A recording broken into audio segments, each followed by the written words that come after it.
Households across the country are under pressure again this morning after the Bank of Canada raised the interest rate yet again to 5%. It's further squeezing homeowners who are already concerned about having to renew their mortgages. But for others, it's making finding a home or a rental even further out of reach. Our next guest knows the pain of the high cost of living all too well. Joining me now is Terri Smith-Fraser, a full-time continuing care assistant who is currently living in her van after she was forced out of her apartment because the cost of rent climbed. Terri, welcome. Thank you for being with us. You've been living in your van for a year? Yes. Just over a year now, I've been in my van. What led to this? Well, I was rent evicted, which is happening a lot, and the high cost of rents, I just couldn't afford an apartment. I couldn't afford anywhere to live. So I ended up buying a van, and I now live in a van. And you have a full-time job? Yeah, I work full-time at the hospital as a CCA. I've been there 25 plus years. And yeah, I can't afford to live in an apartment by myself. We should mention that you're in Halifax and you were priced out of the market. What did you find from searching for a home? Was the average price of shelter for an apartment for a single person? For a single person, like you might be able to get a one bedroom for around 1,800, which is, more than double what I was paying before. More than double. Yeah, more than double than what I was paying before.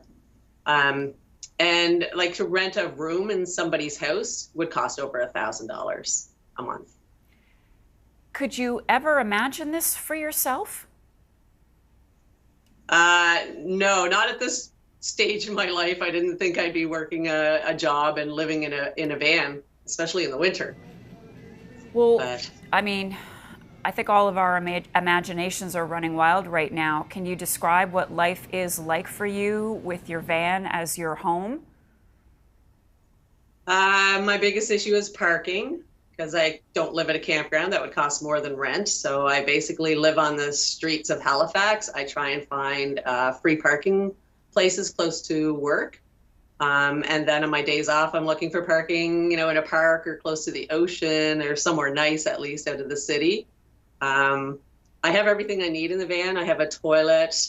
I have a kitchen setup, showers. I have a gym membership. But that's basically how I live right now. What do family and friends say to you, Terri, about your living conditions? I think they're pretty used to it now. In the beginning, it was kind of, I think people weren't sure if I was going to be able to manage it, especially coworkers. I'm kind of adventurous, so my kids already knew that.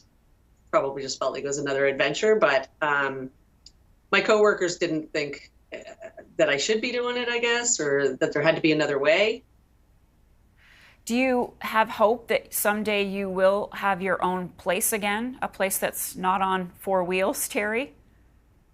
At this point, I don't think that's going to happen. I feel like rents and the cost of housing and stuff is just so expensive that I really don't want to use all of my money to go towards rent. So I think this has become my new lifestyle. Terri Smith-Fraser, thank you so much for joining us today. All the best to you. You're welcome.